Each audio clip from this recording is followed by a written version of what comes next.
رمضان مبارک کا مہینہ شہر القرآن ہے، اس کی آمد کے لیے ہم بھی ابھی سے تیاری شروع کر دیں۔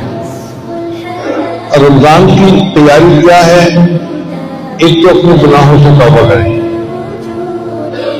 اور دوسرا اپنے کام کو اس طرح سے سمیٹیں کہ رمضان شریف کا وقت فارغ ہو عبادت کے لیے۔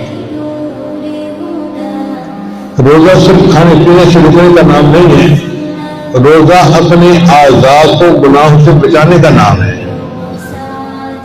تو ہم روزے کو اس طرح رکھیں کہ ہم کھانے پینے سے بھی رکے رہیں اور اعضاء جسمانی کو گناہوں سے پڑنے سے بھی بچائے رکھیں۔ یہ اعلیٰ درجے کا روزہ ہے، سر سے لے کے پاؤں تک ہم روزگار بن کے زندگی گزاریں گے۔ تو اس کی پریکٹس ہمیں ابھی سے کرنی شروع کر دینی چاہیے۔ اگر کوئی صاحب موبائل فون کا استعمال غلط کرتے ہیں تو ابھی سے بند کر دیں، پریکٹس کریں۔